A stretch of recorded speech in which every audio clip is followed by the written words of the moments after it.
श्री प्राणनाथ प्यारे की जय, सद्गुरु महाराज की जय। उपस्थित सम्पूर्ण सुन्दर साथीहरूमा मेरो करबद्ध प्रेम प्रणाम टक्राउन चाहन्छु। स्वीकार्नुहोस् प्रणामजी।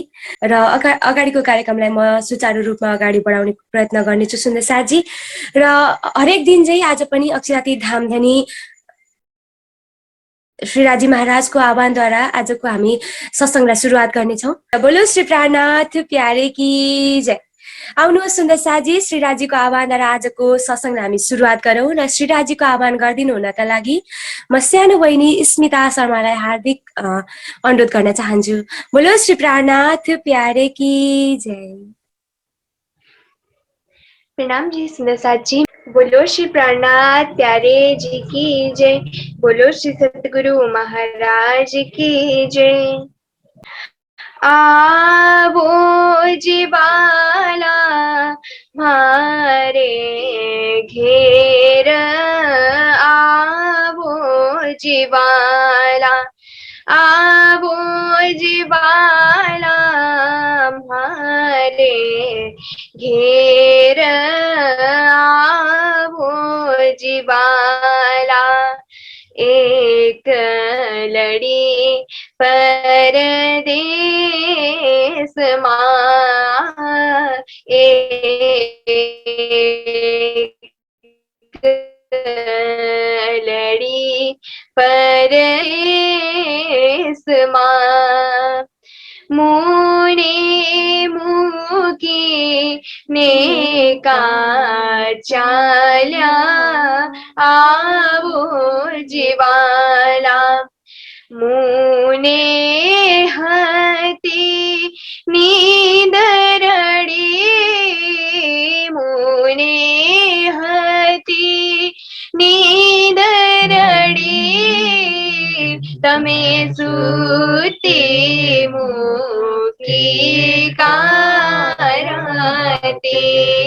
तमे सूती मुकी कारते। जागी जूता पियो जिन पासे, जागी पासे पछी तो थासे।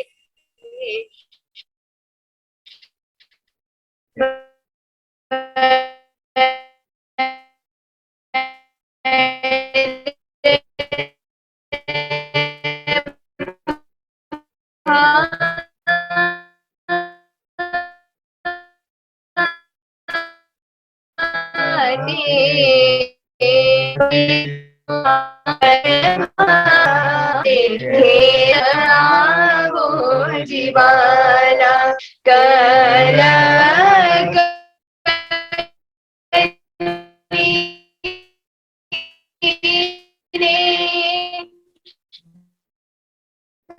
कहूँ छूत मने कल कलीने आड़े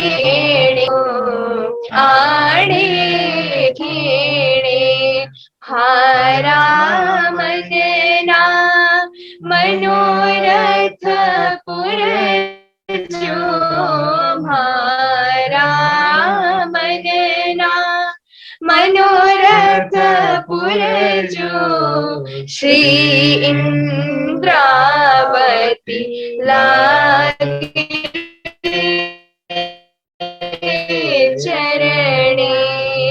आवो जीवाला, आवो जीवाला, आवो जीवाला, आवो जीवाला। प्रणाम जी। प्रणाम जी। प्रणाम जी। बोलो श्री प्राणनाथ प्यारे की जय, सद्गुरु महाराज की जय। अत्यन्त मिठो आवाजमा हामीले श्रीराजीको आह्वान गरिसकेका छौँ र सुन्दरसाजी आउनुहोस् अब भने हामी सत्सङ्गलाई अगाडि बढाउनेछौँ वाणी गायन र चर्चाका साथमा। आदरणीय महात्माजी सुसन महाराजीलाई म सर्वप्रथम हार्दिक स्वागत गर्न चाहन्छु, जसले हामीलाई प्रत्येक हप्ता परिक्रमा ग्रन्थबाट ब्रह्मबारी चर्चा श्रवण गराउँदै आइराख्नु भएको छ र उहाँलाई म धेरै धेरै धन्यवाद प्रकट गर्दै आजको यस सत्सङ्गमा स्वागत गर्न चाहन्छु। र आउनुहोस् सुन्दरसाजी, अब भने हामी एउटा वाणी भाव श्रवण गर्नेछौँ र वाणी भावका लागि हामीसँग सानो भाइ सनन्द उपस्थित हुनुहुन्छ, जसले एकदम मिठो आवाजका साथ हामीलाई धेरै जस्तो सत्सङ्गहरूमा उहाँले वाणी भाव हामीलाई प्रस्तुत गर्दै आउनु भएको छ। उहाँलाई स्वागत गर्दै आफ्नो सुमधुर आवाजमा एउटा वाणी भाव प्रस्तुत गरिदिनु हुनका लागि म हार्दिक अनुरोध गर्दछु। बोलो श्री प्राणनाथ प्यारे की जय। प्रेम प्रणाम सुन्दरसाजी।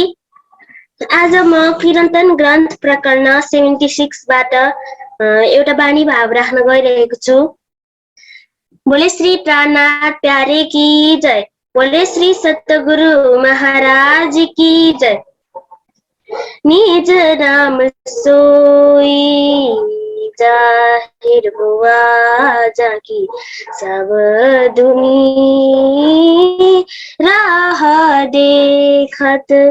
निज नाम सोई जाहिर हुआ जाकी सब दुनी राह देखत। मुक्त दिसी ब्रह्मांड को मुक्त दिसी ब्रह्मांड को आए ब्रह्मा आत्म सत। निज नाम सोई जाहिर हुआ जाकी सब दुनी राह देखत। हो मेरी सत आत्मा तुम आओ घर सत खसम। हो मेरी सत आत्मा तुम आओ घर सत खसम। नजर छोड़ोरी झूठा सुपन।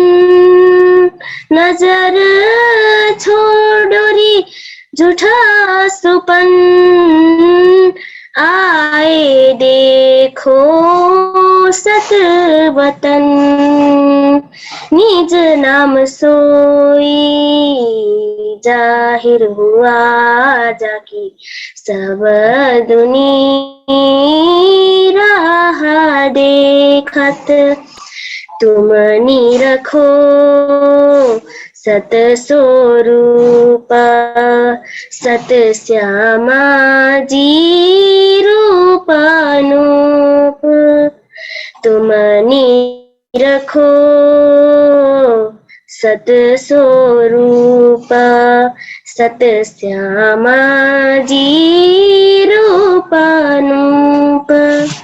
साजोरी सत सिनगार साजोरी सत सिनगार। बिलसो संगा सत भरतार। निज नाम सोई जाहिर हुआ जाकी सब दूरी राह देखत। सत धानी सो करो हास पीछे करो प्रेम विलास। सत धानी सो करो हास पीछे करो प्रेम विलास। सत वर्णन की जो सत वर्णन की जो उपजे सत प्रेम स्नेहा।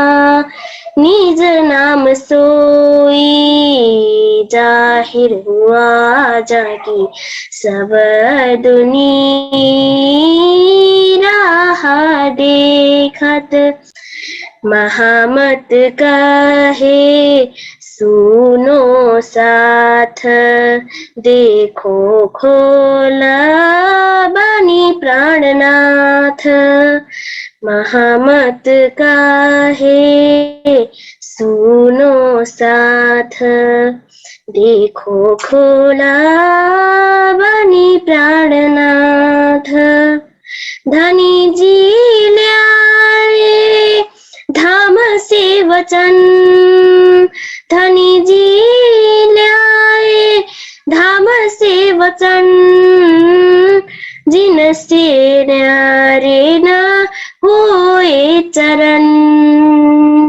निज नाम सोई जाहिर हुआ जाकी सब दुनिया राह देखत मुक्त देसी ब्रह्मांड को मुक्त देसी ब्रह्मांड को आए ब्रह्मा आत्म सत निज नाम सोई जाहिर हुआ जाकी सब दुनिया राह देखत सब दुनिया राह देखत।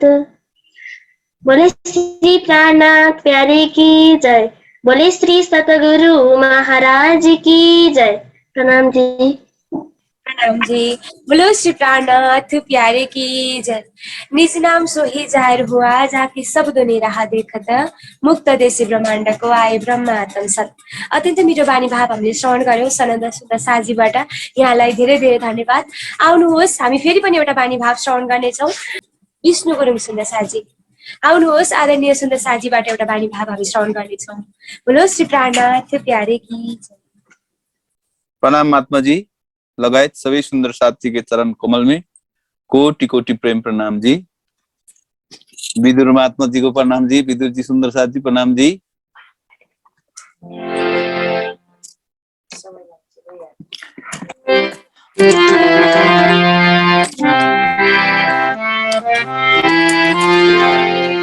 उद्घोषक निरु सुन्दर साथ जीलाई धेरै धेरै धन्यवाद। र म आज राग राख्न सकेको छैन, तैपनि मैले एउटा कलश ग्रन्थको प्रकरण 5 मलाई गाउनु मन लाग्यो।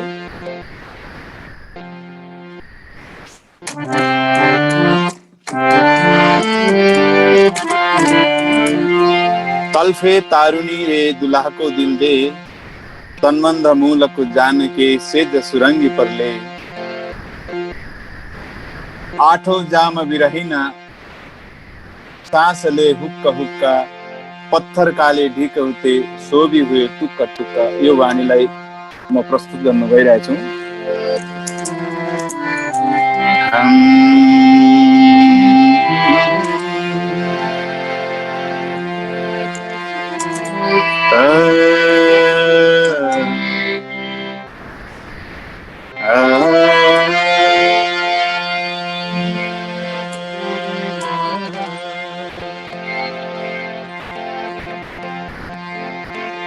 तलफे तारुनी रे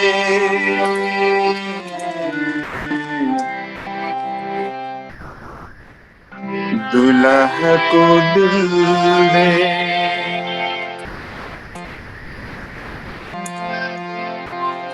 सन मंद मूल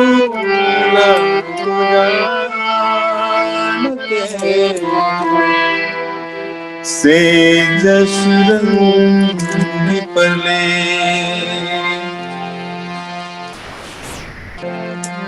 तलफे तरुनी दुल्हा को दिल दे तलफे तारुनी रे दुलाहको दिल दे सनबन्ध मूल जान के सहज सुरन की पले तलफे तारुनी दुलाहको दिल दे सनबन्ध मूलको जान के सेज सुरंगी परले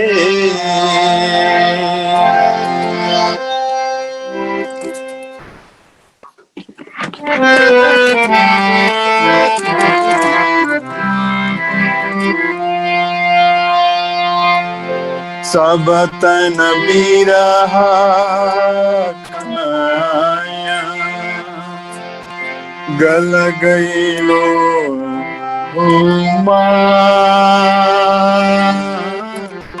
सब तन बिरहा खाया गल गयलो हुमा ना आवे अंदर बाहरा ना आवे अंदर बाहरा या विध सुख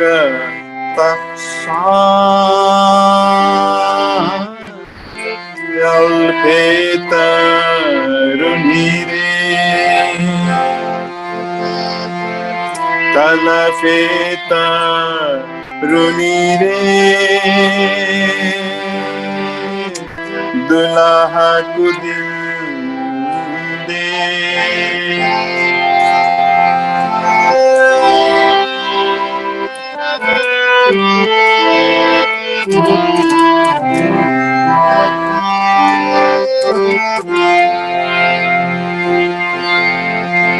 रोमा रोमा सुली सुगम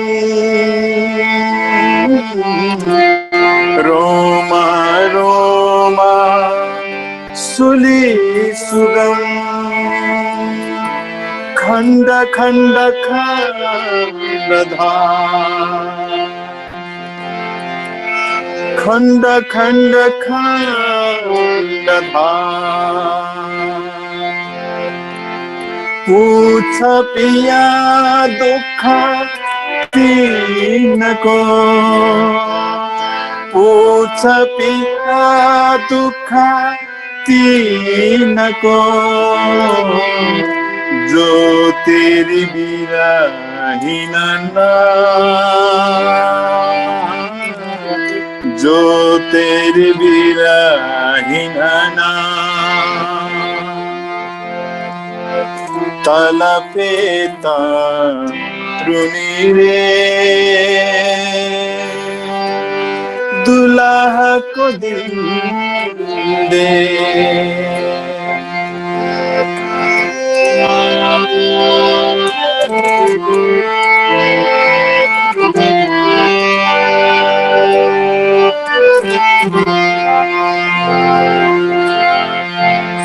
ए दर्द तेरा कठिन ए दर्द तेरा कठिन भूषण लगे जो भूषण लगे जो हे माहिरा से जपसामी हे माहिरा से जपसामी अंग लगावे अंग लगावे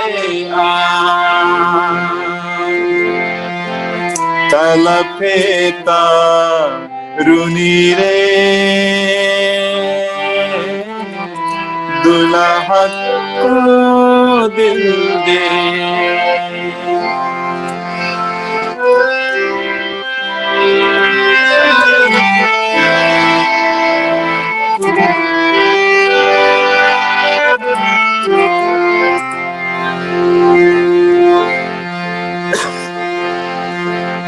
आठों जाम बिरही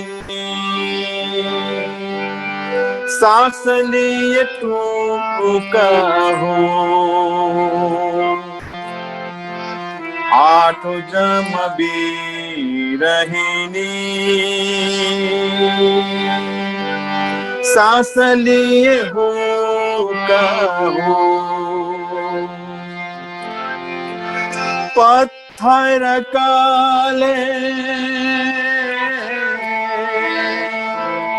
पत्थर काले भीख होते तो सो भी हुए टुकड़ों। पत्थर काले भीख होते सो भी हुए टुकड़ों। तलफे तारुनी रे दुल्हा को दिल दे।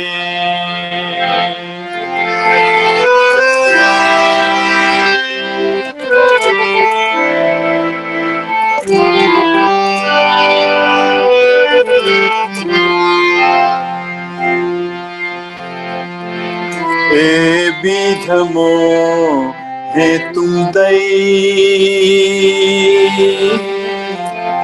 अपनी अंगन जान। ए बिधमो है तुम दई अपनी अंगन जान। पर्दा बीचा टांगने पर्दा बीचा टांगने ताथे बिरही परवान। ताथे बिरही परवान। तलफे तारुनी रे दुल्हा को दिल दे। सन मंध मूल को जान के सन मंध मूल को जान के से जसुरंगी पले से जसुरंगी पले।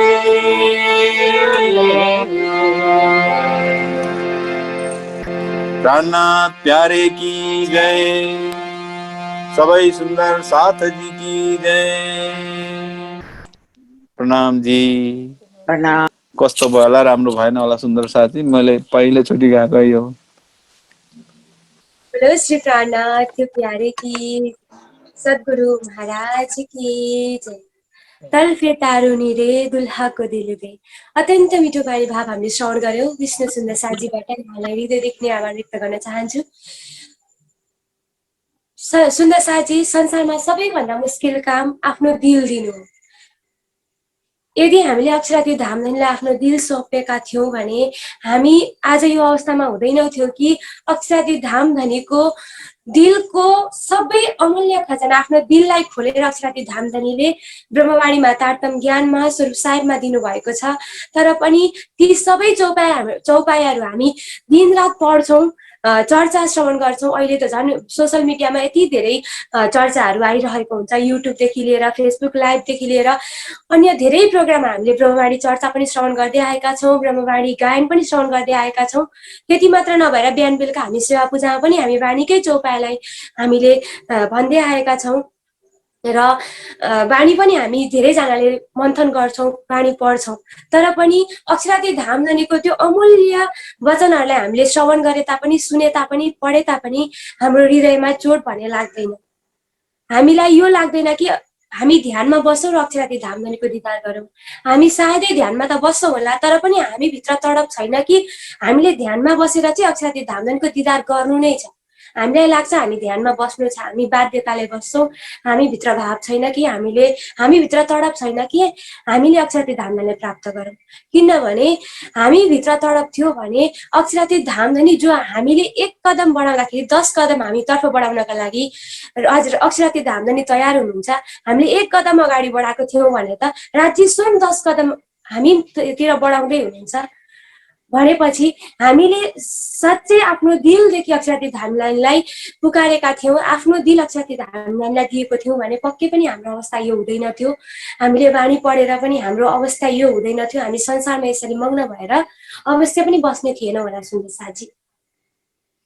अब हामी आफैले मन्थन गरौँ, हामीले कुन प्रकारले आफ्नो आत्मा जागृति गर्ने हो, कसरी अक्षराती धामधनीलाई रिजाउने हो, कसरी अक्षराती धामधनीको दिव्य स्वरूपको दिदार गरेर त्यो अखण्ड सुखलाई प्राप्त गर्ने हो, त्यो हामी आफैले मन्थन गरौँ। र आउनु सुन्दर साजी, अब भने हामी परमधामभित्रकै कुरा हामी अब भने हामी चर्चा मार्फत श्रवण गर्नेछौँ। परिक्रमा ग्रन्थबाट आदरणीय महात्माजीले हामीलाई चर्चा श्रवण गराइदिए आउनु भएको छ। आदरणीय महात्माजी सुशाल महाराजीलाई म हार्दिक नमन गर्दै अबको समयलाई लिएर ब्रह्मवाणी चर्चा हामी सबै सुन्दर साथीहरूलाई श्रवण गराइदिनु हुनका लागि म हार्दिक अनुरोध गर्न चाहन्छु। बोलो श्री प्राणनाथ प्यारे की, बोलो श्री प्राणनाथ प्यारे की जय।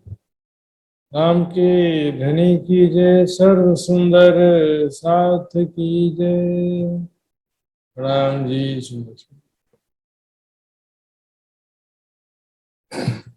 आइए सुंदर साथ जी, देरी न करते हुए शीघ्र चर्चा का विषय प्रारंभ करेंगे।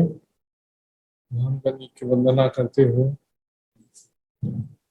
वंदो सतगुरु चरण को करूं सप्रेम प्रणाम। अशुभ हरण मंगल करण धनी श्री देव चंद्र जी नाम। श्री प्राणनाथ निज मूलपति श्री महराज सुनाम।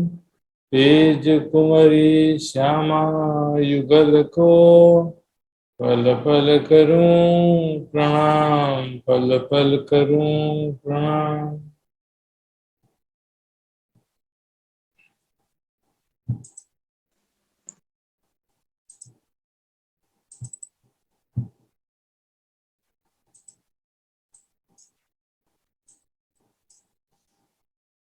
आधो आधो हुइया डारे बन रंग शोभित दो पारे। आगे बन के जो मंदिर ताको वर्णन करूं क्यों कर, ताको वर्णन करूं क्यों कर। बेला बन चढ़िया इन सूल,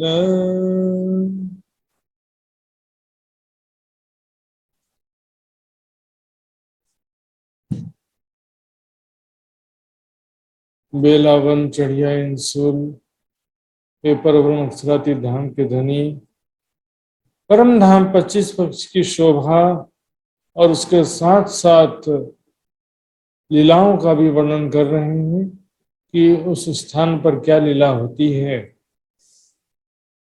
परम धाम 25 पक्ष छे अपना तेमा की जो रंग विलास 25 पक्ष परम धाम हमारे ही लीला विहार के और निवास स्थान के अनादिकाल से हमारा ही धाम है। बेला बन चढ़िया इंसुल, यहाँ पर अब कुंज वन, कुंज निकुंज वनों का वर्णन कर रहे हैं। देखेंगे सुंदर सा जी किस प्रकार कुंज निकुंज वनों की शोभा है। हम देखेंगे यहाँ पर चित्र में तो दो प्रकार की आकृति है, गोल और चौरस। यहाँ पर देखने में ये मंदिरों की हार चर्चनी में बताया जाता है, लेकिन ये जो मंदिर हैं वास्तव में किसके बने हैं? बेल लताओं फूलों के ही ये मंदिर बने हुए। इनके दीवार दरवाजे सब बेल लताओं के। आगे वन के जो मंदिर चौपाई भी आता है, वनों के मंदिर हैं।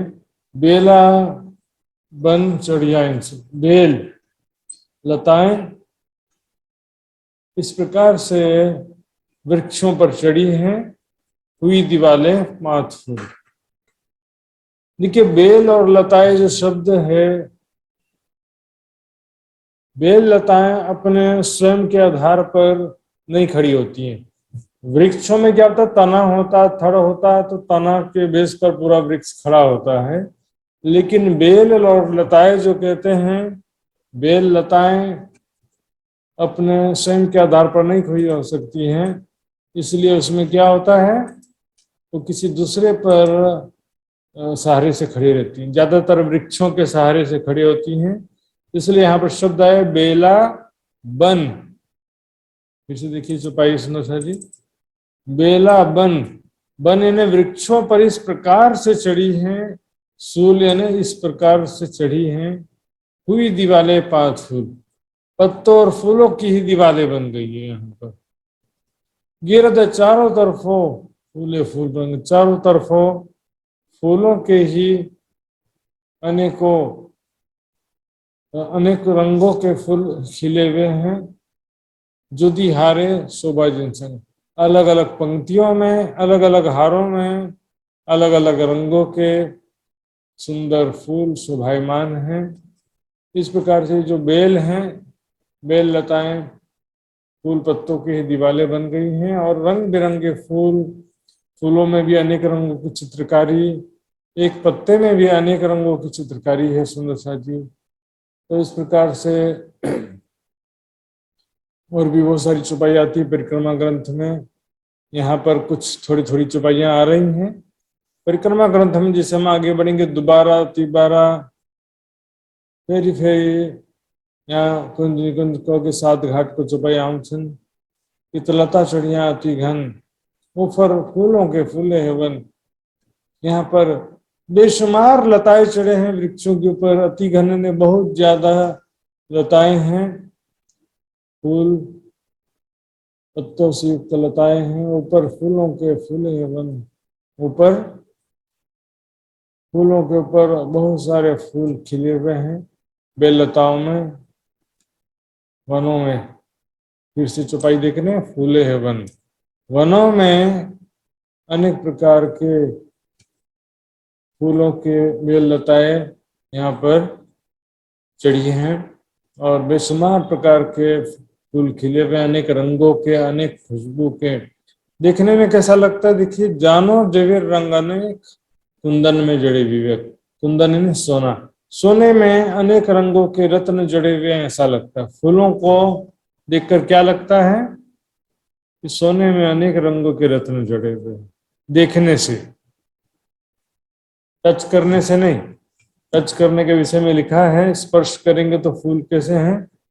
फूल पात जो कोमल, रगा तिन में कोई ना है, तिन के सेज चबूतरे बने जो महलों माहे। फूल पात जो कोमल, फूल पत्ते अत्यंत कोमल हैं, इतने कोमल हैं कि उसमें कोई रगा यानी कि नसें भी नहीं है। वृक्षों में, डालियों में, तना में, फलों में, फूलों में क्या होता है, बारीक बारीक नसें होती हैं जैसे मनुष्य शरीर में होती है नसें। वहां पर इसमें रस प्रवाहित होता है सारा। नीचे जड़ से जो भी पौष्टिकता और रस वृक्ष से ग्रहण करता है या बेल लताएं ग्रहण करती हैं, वो सारा उनके रस में प्रवाहित होता है इस संसार में। परम धाम में रगा तिन में कोई ना है, वहां पर इतने कोमल हैं और ऊपर से रगे भी नहीं है, नस बहुत ही सॉफ्ट हैं। सोने में अनेक रंगों के रत्न जड़े हैं, ऐसा प्रतीत होता है। बीच जमुना जी के और मंदिर अति वन शोभित वन के अंदर। जमुना जी के और मंदिर, रंगमहल, देखिए यहाँ पर अतिवन शोभित वन के अंदर कई सज्जा बनी फूल वन में, कई रंग हुए सघन में। यहाँ पर जमुना जी, रंगमहल और हौज को सर तालाब, तीनों के बीच की बात चल रही है। हम दिखेंगे छपाई नक्शे में। ये देखिए, एक तरफ ये जमुना जी है, एक तरफ हौज को सर तालाब है और एक तरफ रंगमहल है। इनके बीच में ये पूरा कुंज निकुंज आया हुआ है, इसका यहाँ पर वर्णन चल रहा है। और कुंज निकुंज वनों के बीच बीच में बड़ो वन के वृक्ष भी आए हुए। अति वन यानी बहुत सारे वन वृक्ष आए हुए हैं बड़ो वन के बीच। जमुना जी के और मंदिर यानी रंगमहल, जमुना जी और उसके सर तालाब के बीच में अति वन शोभित वन के अंदर कई सज्जा बनी फूल वन में, कई रंग हुए सघन में। इस प्रकार से यहाँ पर अनेक प्रकार के फूलों की शैया बनी हुई है। कुंज निकुंज वनों में अनेक प्रकार के फूलों की ही शैया बनी है, फूलों के सिंहासन है, फूलों की कुर्सियां हैं, हिंडोले सब फूलों के, कई रंग हुए सघन में। इस प्रकार सघन मतलब घने वनों के बीच में कुंज निकुंज वन अनेक रंग के शोभायमान है। इत खेलत जुत संयन सदा आनंद इन वतन। यहाँ पर खेलत जुत संयन, इत खेलत जुत संयन, सखियों का समूह खेलते हुए दिखाई देता है। सुंदर साथ जी स्वयं को चितवनी में देखिए, हम सब सखियां मिलकर यहाँ पर खेल रही हैं। स्वयं को किशोर सखी स्वरूप में देखते हुए परम धाम के लीलाओं का ध्यान करना है। तो मैं राज्य के साथ झूला झूल रही हूँ कि मैं राज्य के साथ कुंज वन के रेती में खेल रही हूँ। कुंज वन के फूलों के शैया पर, फूलों के सिंहासन पर, फूलों के हिंडोलों में मैं राज्य के साथ विराजमान हूँ। इस प्रकार से इत खेलत जुत संयन सदा आनंद इन वतन, सदा शाश्वत अनादिकाल से कदीम से यहाँ पर प्रेम ही प्रेम और आनंद की लीला होती रहे। सुंदर साथ जी यही तो मार्फत है, वो ये खिलवत है जिसको, वो ये खिलवत में राज्य सामाजिक सखियों की मध्य जो प्रेम और आनंद में लीलाएं होती हैं, उसे ही वाणी में मोमिनों की मार्फत कहा गया है, जो कि एक गुह्य ज्ञान, गुह्य रहस्य था दुनिया वालों के लिए। इत खेलत जुत संयन सदा आनंद इन वतन, मिने राज सामाजी द्वय सुखिया ही आतम सबको। इसके मिने ने राज सामाजी सखियों के बीच में विराजमान है और राज सामाजी का प्यार ही सब सखियों का जीवन है, प्राण है। सुख यही आत्म सबको, सबकी आत्म का यही एकमात्र सुख है, राज्य का प्यार, राज्य के साथ प्रेम में लीलाएं, राज्य का सुंदर स्वरूप देखना, राज्य के साथ प्रेम भरी बातें करना, प्रेम में लीलाएं करना, ये सभी ब्रह्मात्माओं को यही सुख है। जिस सृष्टि के भाग्य में नहीं है ना, उसके दिल में कोई इच्छा भी नहीं होने वाली कि मैं राज्य के साथ लीला विहार करूं। न ईश्वरी सृष्टि के दिल में कोई इच्छा होगी, न जिस सृष्टि के दिल में। हाँ, ईश्वरी सृष्टि के दिल में क्या होगा कि कैसी लीला होती है ये जानने की इच्छा होगी, लेकिन मैं किशोर सखी स्वरूप में राज्य के साथ लीलाओं का ध्यान करूं, राज्य के साथ लीलाओं का सुख लूं, मैं नहीं हो पाता। राज सामाजिक साथ में अनादिकाल से प्रेमानंद में लीलाएं होती हैं। पेड़ जुदे जुदे लंबी डारी, यहाँ पर जो बड़ो वन है सुंदर साथ जी, सभी वृक्ष जुदे जुदे समान दूरी से डिफरेंस में है। तो कहीं 2-2 मंदिर है, कहीं 3-3 मंदिर है, कहीं 25 मंदिर, 50 मंदिर, अलग अलग प्रकार का 125 मंदिर की दूरी पर भी हैं। पेड़ जुदे जुदे लंबी डारी, लंबी लंबी डालियां हैं और सभी डालियां आपस में इस प्रकार से मिल गई हैं, छाया घाटी सो गई नीची सारी।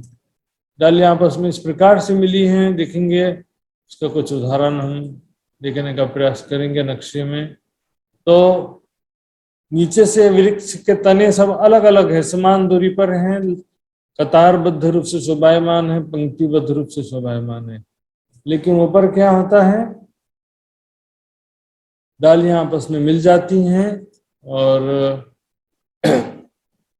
डालियां आपस में मिल जाती हैं तो बराबर उसकी छाया जो है नीचे बराबर घाटी में उसकी छाया बराबर शोभायमान रहती है। दिखेंगे ये देखिए बड़वन, मधुवन, महावन है। यहाँ पर क्या होता है कि नीचे तो सभी वृक्षों के तने अलग अलग होते हैं, ऊपर ये डालियां आपस में इस प्रकार से मिलती हैं, डालियां फल फूल पत्ते मिल करके छत का रूप ले लेते हैं। और इतने सुंदर छत, नीचे से देखेंगे तो लगेगा कि रत्न जड़ित चंद्रमा के समान छत है, ऊपर से देखेंगे तो रत्न जड़ित दुलीचे के समान फर्श है। इस प्रकार से सुंदर छत इस प्रकार होता है कि सभी जगह समान मोटाई लिए होता है, कहीं पर कम या ज्यादा मोटाई लिए नहीं होता है। छाया घाटी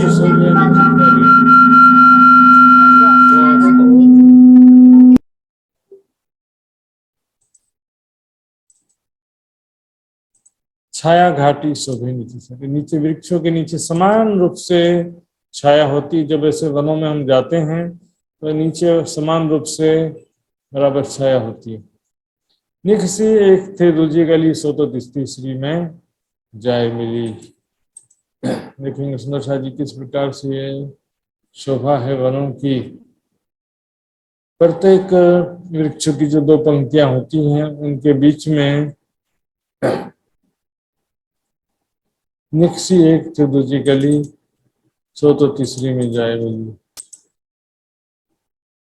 तो प्रत्येक वृक्षों की दो पंक्तियों के बीच में एक गलियां तो होती ही हैं। अब इसमें ये देखिए रेखा चित्र में ज्यादा समझ में आ गया, ये सारे वृक्ष देख रहे हैं लाइन से हैं, तो वृक्षों की दो पंक्तियों के बीच में एक गली होती है। यहाँ से फिर दूसरी गली हो जाती, तीसरी गली, इस तरह से एक गली से चलते हुए आप आड़ी खड़ी भी तो गलियां हैं ना, एक से दूसरी गली में तीसरी गली में इस तरह से आपस में गलियों में चले जाते हैं, जा सकते हैं। देखिए वृक्ष की जो पंक्तियां हैं, वृक्षों की हारें बराबर कतारबद्ध रूप से शोभायमान है, इसी को यहाँ पर कह रहे हैं। कई आवत बीच आड़ियां, कई सीधियां कई टेढ़ियां, कई गलियां आड़ी हैं, कई खड़ी गलियां हैं, कई सीधी गलियां, टेढ़ी तिरछी गलियां भी हैं। वन गलियों में बराबर कहूं अधिक न सीधर। इस प्रकार वनों की छाया जो है सभी गलियों में, आड़ी सीधी तिरछी जो भी गलियां हैं सभी गलियों में वनों की शोभा बराबर है। सुंदर शाह जी कहीं पर अधिक है न कहीं छेदर। ठीक है, तिरछी गली के अपन इस तरह से देख सकते हैं, यहाँ पर ये तिरछी गली, इस तरह से तिरछी गलियां भी वर्णन किया गया है। गली जो भी हो, आड़ी हो, खड़ी हो, तिरछी हो, लेकिन वनों की छाया सबके ऊपर बराबर, सभी जगह में बराबर है। कहीं पर ज्यादा घना भी नहीं है। वृक्षों की डालियां फल फूल पत्तों की जो छत बनी है और बराबर 12 हाथ की मोटाई लिए हुए है, कहीं पर ज्यादा घना भी नहीं है और कहीं पर ऐसा नहीं कि छेदर यानी कि खाली रिक्त स्थान भी नहीं है जिससे कि आप सूर्य की किरणें बीच में गैप से निकल करके नीचे पहुंच जाएं, ऐसा भी नहीं है। बराबर सभी जगह समान रूप से घनी छाया हो रही है। ऊपर ढापियां सारी सनंद अच्छी तरह से छत ढपी हुई है, नीचे सूर्य की रोशनी नहीं पहुंच पाती है। शोभा बनी जो डोरी बंद, इस प्रकार डोरी बंद बने को के पंक्तिबद्ध रूप से, कतारबद्ध रूप से लाइन से सारे वृक्ष आए हुए हैं। तो अब यहाँ पर क्या देखिए, ऊपर से तो रोशनी नहीं आ रही है, लेकिन नीचे जो वृक्षों की डालियां फल फूल पत्तों की भी रोशनी है और नीचे धरती पर जो रेती बिछी हुई है उसकी रोशनी तले भौम नजर आवी होती है। नीचे जो है धरती पर, धरती की शोभा जो भी नजर आ रही है उज्जवल, कहाँ कहूँ ज्योत सुप्रीति, वहां पर हीरे मोती के समान उज्जवल रेती बिछी हुई है जिससे तेजों में ही प्रकाश निकल रहा है। उनकी रोशनी का, उनके दिव्य प्रकाश का कहाँ तक वर्णन करें। कल भी मैंने आपको जैसे कि नक्शा दिखाया था सुंदर साथ जी, यहाँ पर दिख सकती जो रेती बिछी हुई है। इसी तरह से चांदनी चौक भी हमने कल देखा था। चांदनी चौक में कैसे सुंदर रेती बिछी हुई है, देखिए ये ऐसी ही रेती वृक्षों के नीचे भी है। 7 वन में जो वृक्ष हैं, 7 घाट में जो वृक्ष हैं, उनके बीच में जो नीचे धरती है वहां पर रेती बिछी हुई है। वाणी में वर्णन आता है 7 घाट में वृक्षों के नीचे रेती बिछी हुई है। तो ये रेती बिल्कुल इसी तरह से तेजोमयी है, जगमगाती हुई शोभा है सुंदर साथ जी। कहूँ अति बारीक कहूँ छोटे, और रेती कैसी है, कहीं पर बहुत बारीक रेती, जैसे कुंज निकुंज वनों में बहुत बारीक रेती है। यहाँ पर देखिए पैर अंदर धंस जाता है, लेकिन जो 7 वनों में जो रेती है यहाँ पर उतनी बारीक रेती नहीं है। यहाँ पर दौड़ सकते हैं, खेल सकते हैं, पाँव उतना नहीं धंसता है यहाँ पर। इसलिए रेती भी कई प्रकार के हैं। कहूँ अति बारीक है, कहीं बहुत बारीक रेती है, कहीं छोटे आकृति की रेती है, और कहीं बड़े बड़े मोटे, कहीं पर बड़ी बड़ी रेती है। इस प्रकार से भी जगह अलग अलग आकृति की रेती है।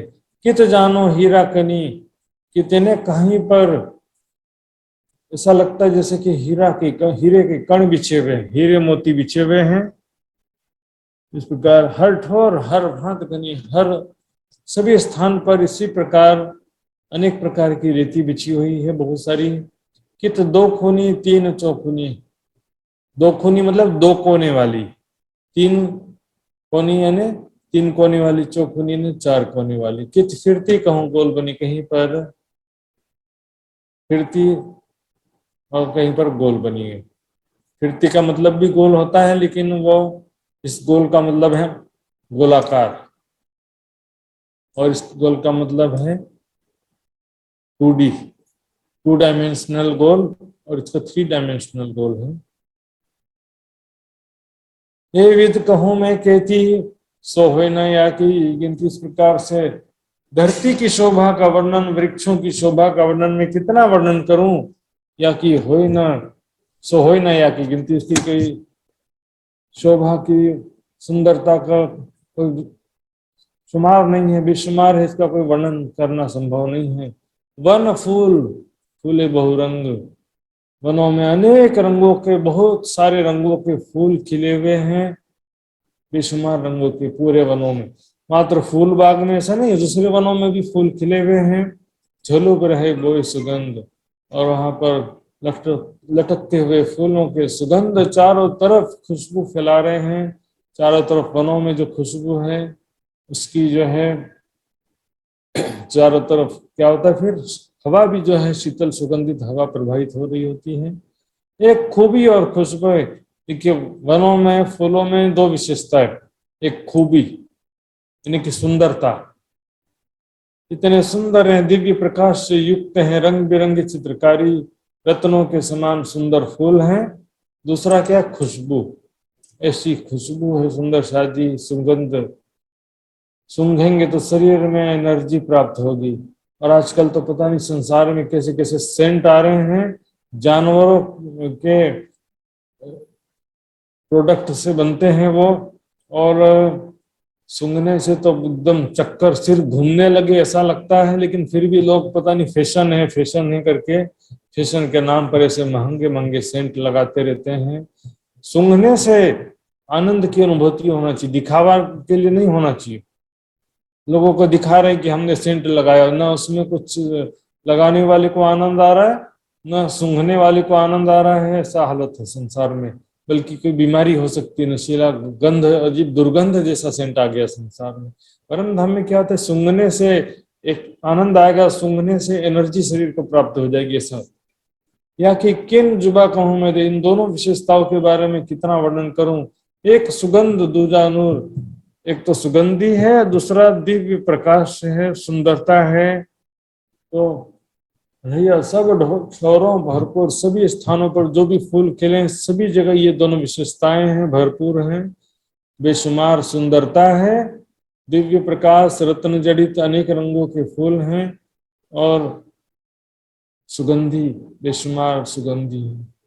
तालाब जमुना जी के मध्य बन के मंदिर यावित। अब आ गया ना, देखिए ऊपर क्या था, जमुना जी और रंग महल कहा गया था, यहाँ पर क्या कह दिया, तालाब और जमुना जी के मध्य बन के मंदिर यावित। बन के मंदिर यहाँ पर मतलब कुंज निकुंज वनों की बात चल रही है। तो ये जो कुंज निकुंज वन है, हम देखेंगे इसका लोकेशन मैंने बताया था, तालाब खोज को सर तालाब और जमुना जी और रंग महल, इसके बीच में क्या है, बन के मंदिर।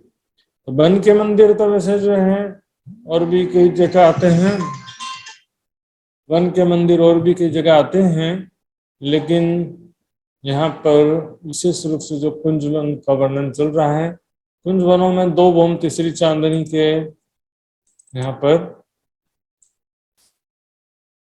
ये वन आए हुए हैं, दो बोम तीसरी चांदनी है। जी ये प्रश्न है, कुंज वन कितना लंबा चौड़ा, कितने मंदिर का लंबा चौड़ा है कुंज वन? सुंदर जी जो बताना चाहते हैं तो हाथ खड़ा करेंगे और तब मैं उनसे पूछूंगा, नहीं तो वैसे ही पूछ लूंगा मैं।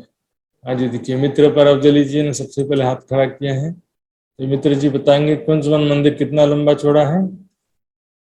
83 मंदिर का महाराज जी। जरूर जरूर, बिल्कुल सही जवाब है, 83 मंदिर।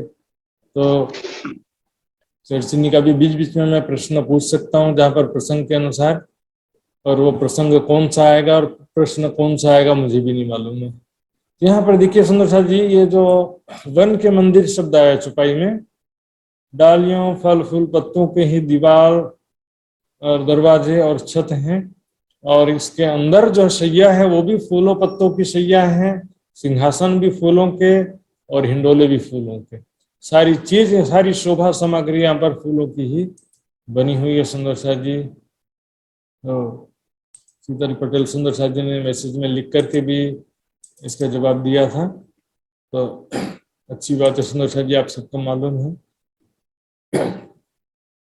तालाब जमुना जी के मध्य बन के मंदिर या विध, एक खेलन के सब ठोर तालाब विध है।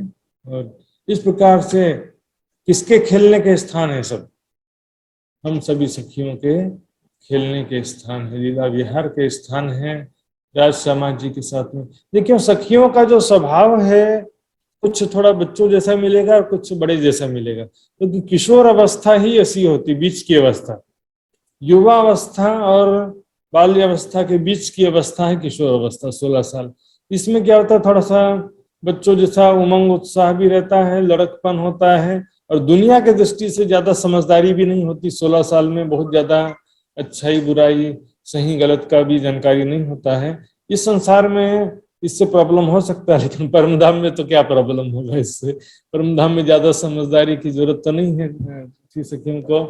और वहां पर सखियों का स्वभाव जैसा बच्चों में उमंग उत्साह से भरे होते हैं ना बच्चे, उस तरह से उमंग उत्साह से परिपूर्ण सुखपाल में बैठ करके कुंज निकुंज बन गए, तो वहां पर क्या होगा, तुरंत जो है सखियां सुखपालों से उतरी नहीं, दौड़ते हुए कोई सखियां निकुंज कुंज वन में, कुछ सखियां दौड़ते हुए निकुंज वन में, ऐसे चारों तरफ ये जो रेती बिछी हुई है, जहां जिसकी इच्छा सुंदर साथ जी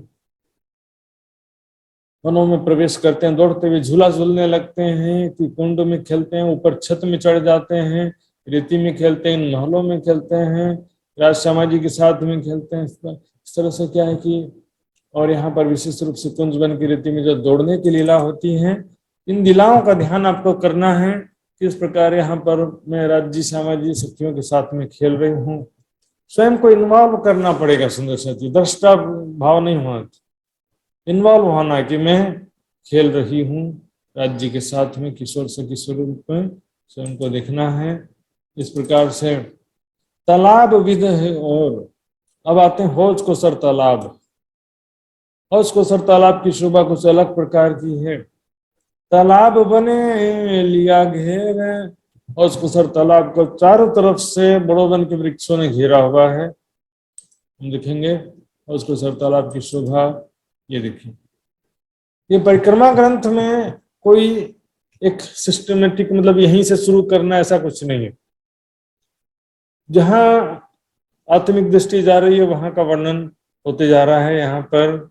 और बेसिकली चितवनी का भी यही नियम है। आपको परम धाम 25 पक्ष में जो भी शोभा अच्छी लगती है आप वहां से शुरुआत कर सकते हो, और वहां पर लीलाओं का भी अब ध्यान चिंतन चितवन कर सकते हो। तो इसमें आपको जो अच्छा लग रहा है ये सबसे जरूरी चीज है। आपको जहाँ का ध्यान करने से, जहाँ की चितवनी करने से, जिस लीला का ध्यान करने से अच्छा लग रहा है, आनंद आ रहा है, प्राथमिक रूप से ये जरूरी मैटर है।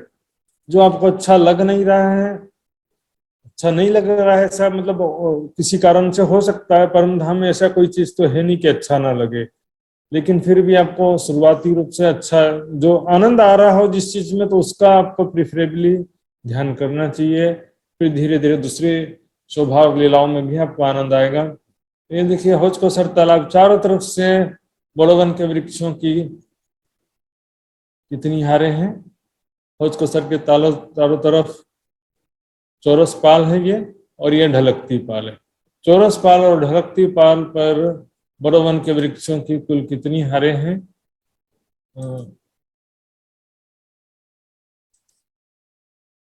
सुंदर सा जी जो बताना चाहेंगे बता सकते हैं। तो वृंदा भट्टराय जी बताएंगे। महाराज जी हम खोल दै छु कहाँ पुग्यो। हौज को सर तालाब आज में प्रणाम प्रणाम महाराज जी प्रणाम। 5 हार वृक्ष है, 5 हार। हजुर, चौरस पाल पर कितनी हार है? और चौरस पाल और ढलकती पाल पर दो वृक्ष हार, और चौरस पाल पर 3। ठीक है, ठीक है। इन वृक्षों की कितनी भौम है? 5 भौम। ये 5 भौम। सभी प्रश्न मैंने एक साथ पूछ लिया। तो प्रणाम। ठीक हुआ कि नहीं हुआ महाराज जी? ठीक हुआ, ठीक हुआ, बिल्कुल सही हुआ सुंदर सा जी। मैं तो बस ऐसे आपको रिमाइंड कराने के लिए थोड़ा थोड़ा पूछ लेता हूँ। चौपाई में एग्जैक्टली हर चीज का किसी जगह किया भी है डिटेल में, किसी जगह शॉर्ट में भी कर दिया गया वर्णन। इसमें क्या, तालाबे वन लिया घेर, चारों तरफ से वनों ने घेर रखा है इस हौज को सर तालाब को। ये बहुत ही अद्भुत शोभा है। वृक्ष रत्न जड़ित रंग बिरंगे सुंदर जगमगाते हुए हैं। इन वृक्षों की डालियों में हिंडोले लगे हुए हैं, 5 भौम ऊंचे हैं। इनके प्रत्येक भौम में जो है सखियां चढ़ करके झूला झूलती, पहली भौम में भी झूला झूल रही हैं, दूसरी भौम में झूला झूल रही हैं। इसी तरह से तालाब बने लिया घेर, ऊपर द्योहरियां चौफेर, और चारों तरफ द्योहरियां आई हुई हैं हौज को सर तालाब में। चारों तरफ बड़ी देहरियां और छोटी देहरियां। तो बड़ी देहरियां कितनी है, छोटी देहरियां कितनी है, पिंका जी बताएंगे। प्रणाम जी। प्रणाम जी। बड़ी देहुरिया 124 है और छोटी देहुरिया 128 है। हाँ जी, थोड़ा सा उलट फेर हो गया है। तो अरुणा बेन जी। बड़ी देहुरिया 128 और छोटी 124। ओके ओके, बिल्कुल सही जवाब कर दिया आपने। बड़ी देहरियां 128 हैं, छोटी देहरियां 124 हैं। तो चारों तरफ जो है हमने देखा था ये किस प्रकार से बड़ी देहरियां हैं। ये देखिए, ये बड़ी देहरियां और ये छोटी देहरियां। कटिपाल के अंतर्गत छोटी देहरियां हैं, और बड़ी देहरियां यहाँ से दूसरे हिस्से में है चौरस पाल के ऊपर। चारों तरफ 128 हाथ में 128 बड़ी देहरियां हैं। चित्र में देखिए हाथ का बना हुआ चित्र है, कंप्यूटर से देखें कितने सुंदर रत्न जड़ित रंग बिरंगे देहरियां आई हैं सुंदर साथ जी। तो इस प्रकार से चारों तरफ वृक्षों ने भी, बड़ोवन के वृक्षों की 5 हारें घेरी हैं। इसके साथ साथ देहरियों ने भी चारों तरफ से घेर रखा है चौरस पाल पर। कई पावड़ियां जो किनारे, बड़ा चौक, तले जारी बारें। देखिए एक ही चौपाइयों में कितनी सारी बातें वर्णन किया। कई पावड़ियां जो किनारे हैं। यहाँ पर कहाँ का वर्णन है? पावड़ियां, सीढ़ियां, संक्रमणिक सीढ़ियों का वर्णन है सुंदर सा जी।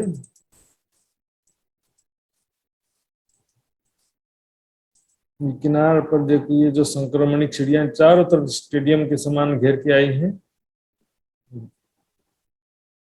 इसको पावड़ियां मतलब सीढ़ियों को पावड़ियां कहते हैं। और बड़ा चौक तले जाली बारें। देखिए यमुना जी का जल 16 देवी के घाट के नीचे से होते हुए होश को सरताल में समाता है। तो तले जाली बारें 16 देवी के घाट का ये दूसरी भौम, और पहली भौम में 5 थंबों की 7 हारें मैंने बताया था। उसके भी नीचे जल की जमीन पर यहाँ पर 5 थंबों की 9 हारें हैं, और उसके बीच में से तले जाली बारें। बारें का मतलब होता है दरवाजा, बार जाली, वहां पर जाली द्वार दरवाजे बने, जालीदार दरवाजे हैं। तो वहां से जमुना जी का जल होशकुसर तालाब में प्रवेश करता है। इस प्रकार से होशकुसर तालाब का कितना सारा वर्णन कर दिया।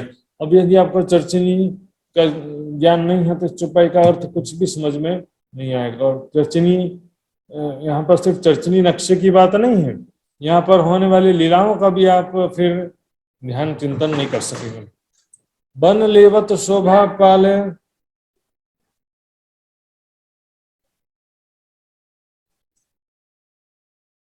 बन लेवत शोभा पाले। इस प्रकार पाल पर होशकुसर ताल की पाल पर वन शोभा ले रहे हैं। बड़ो वन के वृक्षों की 5 हारें शोभा ले रही हैं। कई हिंडोले लंबी डाले, इन वृक्षों पर बेशुमार हिंडोले भी लटक रहे हैं, लंबी लंबी डालियां हैं, सभी डालियां आपस में मिल गई हैं और इस प्रकार से 5 भूमें बन गई हैं। डालियों फल फूल पत्तों की 5 भूम बन चुकी हैं और यहाँ पर बड़े बड़े ऊंचे ऊंचे हिंडोले लटक रहे हैं, जहाँ पर राज सामाजिक सखियां झूला झूलती हैं, झूला झूलते हैं। तो स्वयं को देखिए, मैं यहाँ पर झूला झूल रही हूँ। सभी तरफ झूला झूलने का आनंद अलग है सुंदर साथ जी। 7वीं भौम में झूला झूलना अलग है, 8वीं भौम में झूला झूलना अलग है, और यहाँ पर बट पीपल की चौकी के हिंडोले अलग प्रकार के हैं। यहाँ पर होशकुसर ताल के पाल में जो 5 भौम हैं, यहाँ पर झूला झूल रहे हैं। डालियां पकड़ करके ऊपर की भौम में चढ़ जाइए, वहां पर झूला झूलिए राज्य श्यामा जी के साथ में, सखियों के साथ में। गहरा अति सुंदर जल, घाट पाठ द्योहरी के रंग। इस प्रकार यहाँ पर चारों दिशाओं में 4 घाट हैं और वहां पर छज्जे बने हुए दिखेंगे। पूर्व दिशा में 16 देवरी का घाट है, पश्चिम दिशा में झुंड का घाट, उत्तर दिशा में 9 देवरी का घाट है, दक्षिण दिशा में 13 देवरी का घाट है। यहाँ पर पाठ का मतलब मैंने बताया था, पाठ घाट हर जगह मतलब नहीं होता है। पाठ मतलब होता है छज्जा या छत।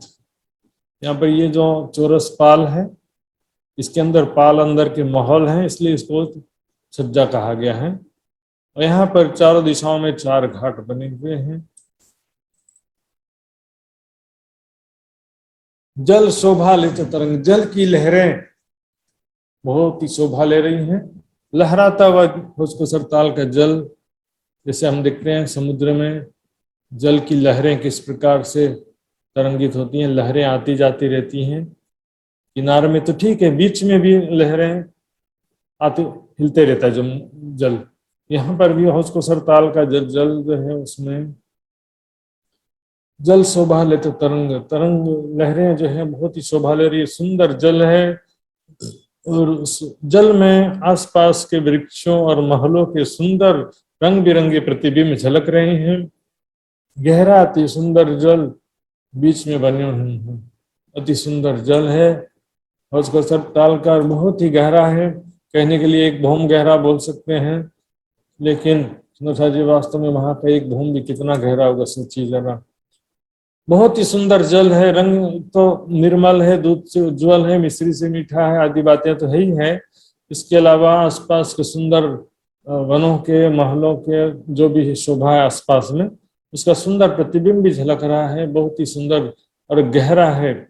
बीच में बन्यो है महल, इसके बीच में टापू महल की शोभा है। देखने में सुंदर सा जी चित्र में इतना छोटा सा दिखता है, और वास्तव में होशकुसर तालाब मैंने बताया था काफी लंबा चौड़ा है, बहुत ज्यादा लंबा चौड़ा है। इसका जो है वर्णन मैंने बताया था। 17,500 मंदिर लंबा चौड़ा। उसको सर तालाब कितना है? 17,500 मंदिर लंबा चौड़ा, इतना बड़ा तालाब है। किलोमीटर में देखेंगे तो 250-300 किलोमीटर लंबा चौड़ा तालाब होगा। बड़े बड़े जल के जहाज और बड़े बड़े जल के जीवों की सवारी का आनंद लेती हैं सखियां। और अत्यंत निर्मल जल है इसमें, नीचे जल की जमीन तक सखियां जा सकती हैं। ऑक्सीजन की कोई जरूरत नहीं है परम धाम में। जल ऊपर महल जो छाजे, बीच बीच में बन विराजे। इस प्रकार जल ऊपर महल जो छाजे, जल के ऊपर जो टापू महल है, टापू महल में क्या है? बीच बीच में वन विराजे। टापू महल के विषय में मैंने बताया था, देखते हैं।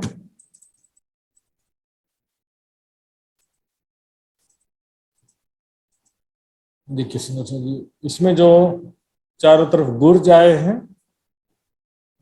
देखने के 68 हैं, गिनती के 60 हो जाते हैं। तो सॉरी, देखने के 64 हैं और गिनती के 60 हो जाते हैं, क्योंकि 8 बुर्ज आधे हैं। तो यहाँ पर जो वनों का बीच बीच में वन विराजे, तो प्रत्येक 2 बुर्जों के बीच की ये जो जगह है, यहाँ पर देखिए, यहाँ पर वन आए हुए हैं प्रत्येक 2 बुर्जों के बीच की जगह में। और ये वन भी 3 भौम ऊंचे हैं, टापू महल भी 3 भौम ऊंचा है। तो बीच बीच में वन विराजे, यहाँ के लिए वर्णन किया गया है। जल महल तले जो खलके, मंदिर कोट प्रकाश मणि झलके। यहाँ पर होता क्या, देखिए, ये जो हौसकोसर तालाब का जो जल है, अभी बताया मैंने, लहराता हुआ है। उसकी लहरें आकर के महल से, टापू महल से टकराती है। तो उसमें वैसे भी टापू महल का प्रतिबिंब, रंग बिरंगा प्रतिबिंब तो झलक ही रहा था। और आके जब टकराती हैं और उससे लहरों का पानी उछलता है, तो उससे और हवा में रंग बिरंगी किरणें रिफ्लेक्ट होती हैं, परावर्तित होती हैं, तरंगित होती हैं। मंदिर कोट प्रकाश मणि झलके, करोड़ों रत्नों का प्रकाश चारों तरफ झलकार करता है। जब हौसकोसर ताल का जल टापू महल में आकर के टकराता है, तब बहुत रंग बिरंगी किरणें चारों तरफ रिफ्लेक्ट होती हैं। वन को झुंड पाल पर एक, तले शोभाती अभिषेक। देखिए, वन को झुंड पाल पर एक, यहाँ पर झुंड घाट के वर्णन चल रहा सुंदर साथ जी। ये देखिए, झुंड का घाट और तले शोभा अति विषय। इसके नीचे जो है ढलकती पाल पर 2 देहरिया हैं और वन की रोस पर 2 चबूतरे हैं। जैसे भी 250 मंदिर के लंबे चौड़े चबूतरे और देहरिया हैं। तो यहाँ पर हम देखेंगे, ये जो झुंड का घाट है, यहाँ पर वृक्षों का झुंड है। मैंने बताया था, चारों कोनों में यहाँ पर 8 वृक्ष, चारों दिशाओं में। जो मेहराबी द्वार है, इसके दाएं बाएं 8 वृक्ष दीवाल के समान शोभा लिए हुए हैं। और ये वृक्षों के ही यहाँ पर 5 गोम छठी चांदनी बन गई है। वन को झुंड होने से, वृक्षों का झुंड होने से ही इसको झुंड का घाट कहते हैं। यदि चारों कोनों में सिर्फ एक एक वृक्ष होगा तो फिर झुंड कैसे कहलाएगा सुंदर सा जी। और बहुत सारी बातें आती हैं इसमें। झुंड का मतलब ये वृक्षों का बहुत सारा झुंड है। वन को झुंड पाल पर एक जो यहाँ पर चौरस पाल पर एक घाट है, झुंड का घाट, उसमें वृक्षों का बहुत सारा झुंड है। तले शोभा अति विषय, उसके नीचे जो है वो अति सुंदर शोभा है। तले मतलब नीचे की तरफ, जहाँ पर भी देखा हमने, नीचे यहाँ पर दिवरी वगैरह बनी है। यही हौसकोसर तालाब का एंट्री गेट, प्रवेश द्वार है। यहाँ से जब भी राजश्यामा सखियां हौसकोसर ताल में घूमने के लिए आती हैं, तो यहाँ पर पश्चिम दिशा में जहाँ पर झुंड का घाट है, वहां से ही इस प्रवेश द्वार से एंट्री करते हैं। उसके बाद तो फिर चारों तरफ सखियां दौड़ते हुए पहुंची जाती हैं। वृक्षों की डालियां पकड़ करके कोई ऊपर के भूमि में चढ़ जाती हैं। यहाँ पर फर्श देखिए बिल्कुल एकदम साफ है और एकदम प्लेन है। यहाँ पर सखियां दौड़ती हैं, फिसलती हैं और वृक्षों की डालियां पकड़कर ऊपर के भूमि में चढ़ जाती हैं। धनित विराजताए। हौस को ताल में जब आते हैं तो वाणी में परिक्रमा ग्रंथ में ही आगे चौपाई आती है, जब हक आवत ताल को आए विराजतित, अर्थात जब होश को सर तालाब में आते हैं तो झुंड के घाट में जो चबूतरे हैं, यहाँ पर धाम धनी राज्य समाज सखियां जो सब यहाँ पर विराजमान होते हैं। थोड़ा देर राज्य महाराज विराजमान होते हैं।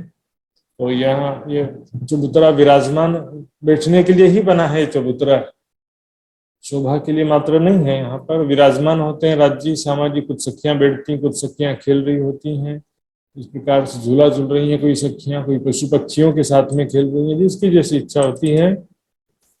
धने बैठत साथ मिलाए, सब सखियों के साथ में प्रीतम धाम धनी विराजमान होते हैं। सब श्रृंगार साज कराए, सब श्रृंगार अनेक झिल्ला करके अनेक प्रकार के श्रृंगार से श्रृंगार करती हैं सखियां। राज्य का श्रृंगार करती हैं और भी आपस में एक दूसरे का श्रृंगार करती हैं। इन ठोर शोभा जो अलिखे, चित्त सोई जाने जो दिखे। इस स्थान में जो अद्भुत शोभा है होस्कुसर तालाब की, झुंड के घाट की, इसको कौन जानता है? किसका हृदय जानता है?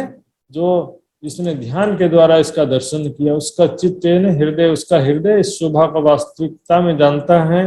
जो जिन्होंने चितवनी में इसका दर्शन किया है, मात्र बोलने से सुनने से नहीं होता। सुंदर जी ठीक है, आपके हृदय वीरा वैराग्य तो कुछ तो पढ़ते सुनते समय भी आपको कुछ ना कुछ शोभा आपके हृदय में झलकती है।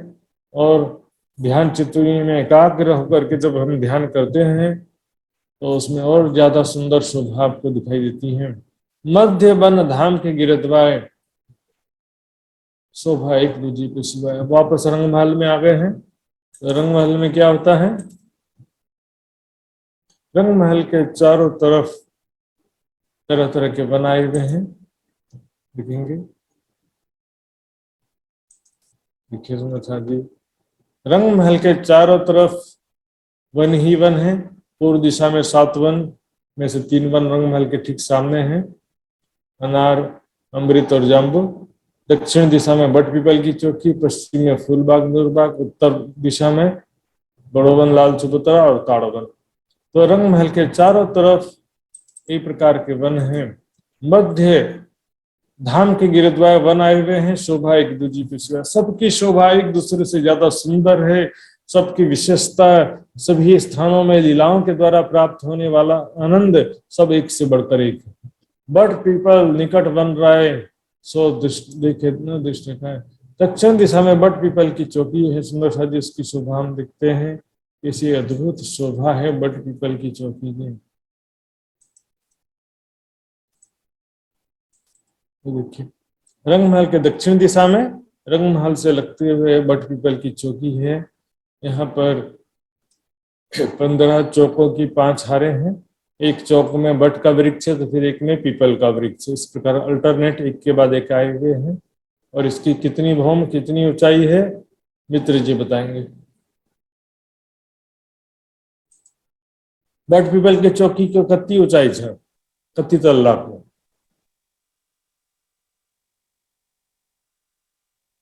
आए ना महाराज जी। राम जी कोई बात नहीं, थोड़ा थोड़ा भूल जाते हैं, इसलिए इसका रिमाइंड करने के लिए ही हमने यहाँ पर ये प्रश्न पूछ रहा हूँ मैं, ताकि थोड़ा थोड़ा चुपाइयों के साथ साथ थोड़ा याद भी आ जाए। जी अरुणा बेन बताएंगे। 4 भूम 5वीं चांदनी लखेलू 6। 4 भूम 5वीं चांदनी। राम जी प्रणाम जी, प्रणाम जी। तो ये बट पीपल की चौकी के विषय में चुपाई क्या करिए देखते हैं। बट पीपल निकट बन रहा है, रंगमहल के निकट जो है बट पीपल के बनाए हुए हैं। सो देखे ना दृष्ट खाए, उसकी इतनी सुंदरता है। ये चित्र में तो देखो मजबूरी हो जाती है सुंदरता। ये चित्र में देखेंगे तो एक प्रकार से दुनिया के हिसाब से चित्र बनाया। वहां पर तो रंग बिरंगे डालियां, फल फूल पत्ते, सोने जवाहरात के जैसे वन हो, तेजोमय स्वप्रकाशित और सुंदर चेतन है। सबसे बड़ी बात, डालियां, फल फूल पत्ते, और जब सखियां आती हैं तो मानो कि वृक्ष बुला रहे हैं, हिंडोले सखियों को बुला रहे होते हैं कि हमारे साथ में आओ, खेलो। सो देखे नदिष्ट घाय, ज्यो ज्यो देखिए त्यों त्यों शोभाए। जैसे जैसे उसकी शोभा को दिखते हैं और ज्यादा सुंदरता बढ़ती जाती है। सखियों की दृष्टि से, राज्य श्यामा जी की दृष्टि से उसकी सुंदरता और जो ज्यादा बढ़ती जाती है। पहले तो पीछे दिखाए लगता और सुंदर हो गया, पहले से भी ज्यादा सुंदर हो गया है। इस प्रकार से वृक्षों की शोभा तो देखने से ही इतना आनंद है। सुंदर साथ जी और सुंदर साथ कुछ बोलते हैं कि यह तो मेहनत है व्यर्थ का, 2 गली 3 गली खंभों की हारे, वृक्षों की हारे, उनको शोभा दिखा ही नहीं है। उसको ही ये यहाँ की चितवनी करने में थोड़ा बोर लगता है, क्योंकि उनको शोभा समझ में ही नहीं आई है। या तो विरह वैराग्य की कमी है या सेवा समर्पण की कमी है। ये तो सुंदर शाह जी यहाँ की शोभा इतनी सुंदर है चितवनी में। अब सर्वरस सागर से चलो तो सर्वरस सागर को कैसे पार कैसे कर सकते हो, मुझे तो आश्चर्य लगता है सुंदर शाह जी। वहां पर भी तो राजश्यामा जी की शोभा और लीलाओं का दिग्दर्शन होता है। उच्चकुसर तालाब से गुजर रहे हैं, चाहे सर्वरस सागर से गुजर रहे हैं, तो वहां पर राजश्यामा जी सखियां खेलते हुए नहीं दिखाई देंगे, बताइए। फिरते वन धाम विराजे, ऊपर आए रहिया लग छाजे। चारों तरफ रंग महल, धाम है ना रंग महल। रंग महल को धाम या अर्श जगह जगह क्यों कहा है? क्योंकि वो हमारा निवास स्थान है। बाकी 24 पक्ष जो है लीला विहार के स्थान है, घूमने फिरने जाते हैं वापस आ जाते हैं। रंग महल हमारा रेसिडेंस, निवास स्थान। ज्यादा से ज्यादा समय हम वहीं रहते हैं, वहीं से जाते हैं, घूम फिर के वहीं पर वापस आते हैं। तो रंग महल के चारों तरफ अनेक प्रकार के वन विद्यमान हैं और उनकी डालियां आए रहिया लक्षा जे रंग महल के झरोखों से आकर के लगी हुई है। जो जितने भौम के वृक्ष हैं उतने भौमों से आकर के रंग महल के झरोखों से उनकी डालियां लगी हुई हैं। उन डालियों से होकर के रंग महल से वनों में जा सकते हैं। चारों तरफ फूले फूल रंग, कई रंग शोभा, लेकिन चारों तरफ अनेक रंगों के फूल खिले हुए हैं। अनेक उनकी शोभा बहुत अति घन, बहुत ज्यादा सुंदर शोभा है। बेशुमार रंग हैं, अनेक रंगों के रत्न जड़े हैं, चित्रकारी है। वर्ण्य न जाए या मुख चित्त में लिए होते हैं। सब इसकी शोभा बहुत ज्यादा वर्णन क्या करेंगे, शब्दों में जितना कर सकते थे कर दिया, लेकिन इसकी शोभा का वर्णन कैसे वास्तव में होगा? हृदय में शोभा को जब हम बसाएंगे, ध्यान में चितवनी में शोभा को दिखेंगे तब होगा। दर्पण तो साफ करना पड़ेगा, अपना हृदय रूपी दर्पण, लेकिन उसमें सामने जो खड़ा है वही तो दिखाई देगा ना। दर्पण में अपने आप कुछ भी नहीं दिखता। तो राज्य की शोभा को जैसे एक बार बसा लिया है, बसाते जाएंगे शोभा को। 25 पक्ष में जो भी शोभा है राज्य की, जो भी शोभा को अपने दिल में बसाते जाओगे, फिर सेकंड टाइम उसके लिए मेहनत नहीं करना पड़ेगा। एक बार शोभा जो बस जाती है फिर उसको दोबारा देखने के लिए मेहनत नहीं होता। तो हम आंखें बंद करेंगे, दिल में इजीली दिखेगा जो हमारे चित्त के संस्कार में आ गया है। जैसे मान लो कि अपना आपके बच्चा है, आपका मकान है, कोई वस्तु है, उसकी शोभा आपके दिल में बसी है, आप आंखें बंद करोगे तुरंत वो दिखाई देगा। पर आत्म के चित्त का संस्कार यहाँ पर नहीं आया सुंदर साथ जी। परात्म का चित्त यहाँ पर नहीं आया है। परात्म मात्र, परात्म की हृदय दृष्टि, दिल की नजर, सुरता मात्र आई है। इस कारण से वहां पर शोभा को एक बार जो बसाते जाएंगे तो शोभा को फिर हम दोबारा मेहनत नहीं करना पड़ता, एक बार जो शोभा बस जाती है। तो चित्त में शोभा बसाने के बाद बहुत आनंद का अनुभव होता है। चितवनी में देख करके इसकी शोभा को हृदय में बसाते जाइए। वन में खेलें टोले टोले, और वहां पर वनों में विभिन्न समूहों में पशु पक्षी खेल रहे हैं, देखिए उनको खेलते हुए। प्यारे प्यारे सुंदर सुगंधित रत्नों के समान उसके पंख हैं या बाल हैं। मोर बांदर करत कलोले, मोर और बंदर अनेक प्रकार की मधुर ध्वनि से पिया पिया धनी धनी पुकारते रहते हैं। और अलग अलग समूह में जहां भी जाओगे पशु पक्षी खेलते हुए दिखाई देंगे। हर सजीवी में बस्ती कहूं पाइए नहीं वीरान, दिन में पातशाही पशुओं की और जानवरों की जान। मिल मिल करे टहुकार, मुख बीटी बानी पुकार। सब मिल मिल करके मधुर टहुकार करते हैं, आवाज करते हैं मोर, और मुख से मीठी वाणी से पुकारते हैं, पिया पिया धनी धनी, कई धनी धनी मुख बोल ही, कई कहें कसम कसम, कई पिया पिया मुख बोल ही, कई कहें तुम भी तुम। बांदर ठेकों पर ठेक दे, टेढ़ी उल्टी गुला ठेले। बंदर जो अनेक प्रकार का कर्तव्य करते हैं, ठीकना यानी छलांग लगाते हैं, गुलाटी लेते हैं, गोल गोल घूमते हैं।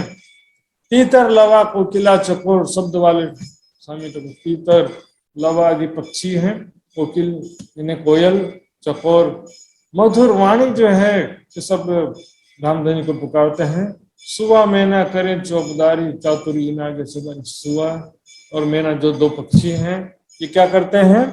चौपदारी, अर्थात सभी को जो दूसरे पक्षी पशु पक्षी हैं उनका देख निगरानी करते हैं, सही तरीके से वो खड़े हैं कि नहीं, सही पंक्तिबद्ध रूप से चल रहे हैं कि नहीं है, सभी ठीक तरह से आवाज निकाल रहे हैं कि नहीं, पिया पिया जो मधुर संगीत गा रहे हैं। तो चातुर इन आगे सवारी, इनके सामने सभी चतुराई फेल है। सुंदर सा ये सब विशेषताओं से, अनेक प्रकार के गुण कलाओं से युक्त होकर के गायन करते हैं, कर्तव्य खेल तमाशा करते हैं। चातुरी कोई गलत चीज नहीं है, लेकिन चातुरी का उद्देश्य गलत हो सकता है। चतुराई जो है वो तो बुद्धिमानी, चतुर तो होने चाहिए ना। चतुर सुजान वाणी में कितनी बार शब्द आया सुंदर साथ जी। चतुर शब्द में कोई बुराई नहीं है, चतुरता तो अच्छी बात है, लेकिन नियत में खोट होता है, ये गलत है। चतुराई किस लिए प्रयोग कर रहे हैं? छल कपट करने की। सखियों के नाम ले ले बुलावे, धनी जी के आगे मुजरा करावे। देखिए मुजरा शब्द का अर्थ क्या होता है, ये बस आज की अंतिम छपाई है सुंदर सा जी, ध्यान देंगे। मुजरा का मतलब होता है अभिवादन करना। मुजरा यानी कि वो जो क्या करते हैं, नर्तकियां नृत्य तवायफ लोग नृत्य करते थे, उसको नहीं कहते हैं। मुजरा यानी अभिवादन होता है। अभिवादन का लेकिन सिर्फ प्रणाम करना भी नहीं होता, अभिवादन में अपने अपने तरीके से धनी के सामने अपनी अपनी प्रस्तुति रखते भी हैं, या तो कोई गिफ्ट लेकर के आते हैं, जैसे फूलों का गुलदस्ता, फूलों के हार या मेवा मिठाई आदि लेकर के गिफ्ट करते हैं और प्रणाम करते हैं। इस तरह से हम पन्ना जी की लीला में भी देखते हैं, प्राणनाथ जी जब सिंहासन पर विराजमान होते थे तो सुंदर साथ अपनी अपनी प्रस्तुति, अपना अपना भेंट लेकर के आते थे, तो उसको भी ये शब्द कहा जाता है। तो यहाँ पर हम देखेंगे, सखियों के नाम ले ले बुलावे, धनी जी के आगे जरा करावे। इस प्रकार से सभी पशु पक्षी का नाम ले लेकर के सखियां बुलाती हैं। वाणी में थोड़ा क्या कि कई छपाइयां इस तरह से अलंकारिक वर्णन होता है कि आगे पीछे हो जाता है। सखियां जो है, क्योंकि यहाँ पर मुद्रा अभिवादन की बात है, तो अभिवादन सखियां को तो करने की आवश्यकता नहीं, तो दिन भर साथ में रहती हैं। पंखी पियो पियो तो ही करें, कई विद धनी जी को हृदय धरे। पक्षी भी पिया पिया तू ही तू, दिन भर अपनी मधुर वाणी से धनी का नाम पुकारती रहती हैं, प्रेम पूर्वक पुकारती रहती हैं, और धनी को कई विध हृदय धरे, धनी की शोभा को, धनी को याद को हृदय में बसाए रखती हैं, और हृदय में धनी को याद करते रहते, पिया धनी धनी, कितना सुंदर स्वरूप है, कितने प्यारे हैं, प्राण प्यारे हैं या प्राण जीवन है। इस तरह से धनी को याद करते रहते हैं पशु पक्षी दिन भर। इस प्रकार से परम धाम की किसी प्रेम और आनंद की भूमिका है सुंदर साथ जी। दुख नफरत नामो निशान भी नहीं है वहां पर सुंदर साथ जी। ऐसे प्रेम और आनंदमय लीलाओं का ध्यान करिए। इन सभी स्थानों में जो भी हमने समझा है, इसका दोबारा आगे भी वर्णन आएगा। वहां पर होने वाली लीलाओं का जो है सुंदर साथ जी ध्यान करना है। स्वयं को किशोर सखी स्वरूप में देखते हुए कुंजवन हो, चाहे होश कुसर तालाब हो, चाहे रंगमहल चारों तरफ के वन हो, सात घाट, जो भी हो, जहां भी, वहां पर राज्य के साथ हम कैसे किशोर सखी स्वरूप में प्रेम में लीलाएं कर रहे हैं। राज्य के संबंध को पहचानते हुए ध्यान चितवन करना है। राज्य हमको कितना प्यार करते हैं, हम राज्य को कितना प्यार करते हैं, और वहां पर कैसी भूमिका है। राज्य तो स्वयं आशिक है, रिक्वेस्ट नहीं करना पड़ेगा, राज्य मुझे भी अपने साथ में झूला झुलाना। राज्य तो आ जाएंगे, आपका हाथ पकड़ करके राज्य ले जाएंगे, और आप भी चाहो तो राज्य का हाथ पकड़ करके ले जा सकते हो। सारा वर्णन बड़ी परिक्रमा में, बड़ी वृत्त में सब जगह वर्णन किया हुआ सुंदर साथ जी। हम तो ऐसा अखंड खजाना है, खजाना, इसके दो चार मोती भी हम अभी बीन नहीं पाए हैं। ऐसा लगता है मुझे कई बार सुंदर साथ जी, ये खजाना जो है अपना श्री मोहम्मद के मोमिन को अपना खजाना है, ये हमारा खजाना है। इसका ज्यादा से ज्यादा लाभ जो ले सकते हैं तो लेंगे। सुंदर साथ जी आइए चौपाई दोहराते हैं। बोलो श्री प्राणनाथ प्यारे की। सखियों के नाम ले ले बुलावे, सखियों के नाम ले ले बुलाए, धनी जी के आगे मुजरा करावे, धनी जी के आगे मुजरा करावे, पंखी पियो पियो तू ही करे, पंखी पियो पियो तू ही करे, कई विध धनी को हृदय धरे, कहीं विद धनी को हृदय धरे, कई विध धनी जी को हृदय धरे। बोलो श्री प्राणनाथ प्यारी की जय, धाम के धनी जी के जय। सर्व सुंदर साथी प्रणाम। प्रणाम जी। बोलो श्री प्राणनाथ प्यारे की जय। बहुत बहुत आभार व्यक्त करना चाहती हूँ आदरणीय माता जी सुसर महाराज जी को, जो हमें परिक्रमा ग्रंथ से चर्चा श्रवण करा रहे हैं। र सुन्दर साजी, हामी परिक्रमा ग्रन्थबाट ब्रह्मवाणी चर्चा श्रवण गर्दै आइरहेका छौँ आदरणीय माताजी सुसन महाराजीबाट, जहाँ चाहिँ परमधामको 25 पक्षको वर्णन छ। परमधामको हरेक कुना काप्चादेखि लिएर हामीले अक्षराती धामधनीसँग कस्तो लीला गर्छौँ, अक्षराती धामधनीसँग सखियाहरूको प्रेम, त्यहाँ परमधाम भरिको जति पनि पशु पक्षी छ त्यहाँको हरेक कुराको बीचको प्रेम कस्तो छ, कस्तो लीला हुन्छ भनेर हामीले चर्चामा श्रवण गर्दै आएका छौँ। परमधाममा प्रेमै प्रेम छ, परमधाममा सुख नै सुख छ, आनन्द नै आनन्द छ साजी। र संसार परमधामको ठिक विपरीत, यहाँ झुट, असत, जड अनि दुःख नै दुःख छ सुन्दर साजी। तर यस्तो समय आएको छ, यस्तो अनहोनी घटना अक्षराती धामधनी गराउनु भएको छ कि यो संसारमा, यो दुःखको संसारमा बसेर परमधामको सुख हामीले यहाँ लिनु छ। परमधामको आनन्दमा हामीले यो दुःखमा बसेर अखण्ड परमधामको आनन्दमा हामीले रमाउनु छ। आउनुहोस्, अब भने हामी अर्जे गायन सदानन्द मङ्गल गायन गरेर आजको हाम्रो सत्सङ्गलाई अन्त गर्नेछौँ। र अर्जे गायनका लागि म आदरणीय दिदी शिला ढकाल सुन्दर साजीलाई हार्दिक अनुरोध गर्न चाहन्छु। बोलो श्री प्राणनाथ प्यारे की जय। बोले श्री प्राणनाथ प्यारे की जय। पिया जी तुम होते से कीजियो, मैं अर्ज करूं मेरे पियो जी। हम जैसे तुम जीना करो, मेरा तलप तलप जाए जीव जी। जिबरा तो जीवे नहीं क्यों, मीठे दिल की प्यास जी। तुम बिना मैं किन सो कहूँ पिया, तुम हो मेरे आस जी। आस बिरानी तो करूँ पिया, जो कोई दूसरा होए जी। सब विध पिया जी सामरथ दिना रे, न जात रोए रोए जी। जनमांधी जो मैं होती, सो क्यों देखो निके कार जी। जब तुम आप देखाओगे तब देखूंगे नैना नजार जी। ए पुकारा पिया जी सुन के, ढीला करो अब जी न जी। खिन खिन खबर लीजियो, मैं अर्ज करूं दुल्हे न जी। ए त्यार जमै तो करूं पिया, जो आड़ी भई अंतराए जी। सुआड़ी अंतराए टाल के, दुल्हा लीजे कंठ लगाए जी। कंठ लगाए कंठ सो पिया, कीजे हास बिलास जी। वरण जाए श्री इंद्रावती पिया, राखो कदमों पा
प्रणाम।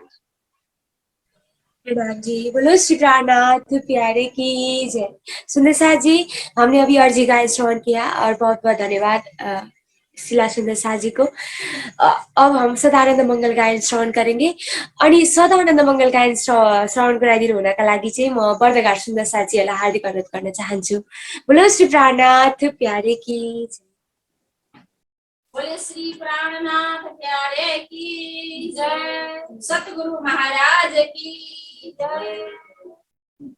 सदा आनंद मंगल मेरा सदा आनंद मंगल मेरा सदा आनंद मंगल मेरा सदा आनंद मंगल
मेरा प्रणाम जी।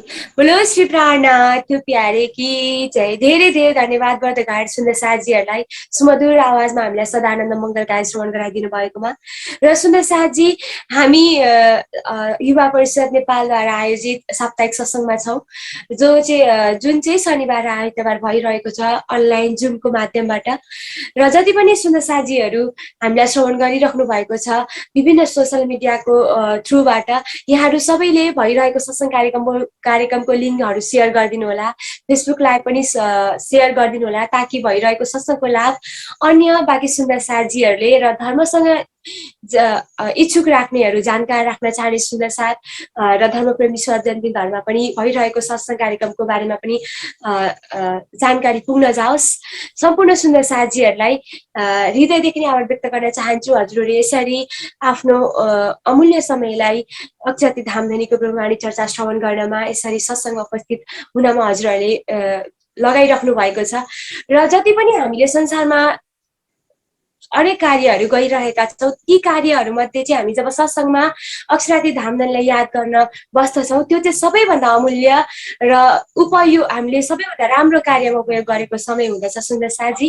र यहाँहरू सबैलाई हृदयदेखि नै आभार व्यक्त गर्दै आजको हाम्रो साप्ताहिक सत्सङ्ग यही समाप्त भएको जानकारी गराउन चाहन्छु। र हामीले हमेसा याद रखौँ, तन सोवे रूह निश्चय दिन जागे, सदा आनन्द मङ्गल में रहिए। बोलो श्री प्राणनाथ प्यारे की जय, सद्गुरु महाराज की जय। यहाँहरू सबैको नुरी चरण कमलमा मेरो करबद्ध प्रेम प्रणाम।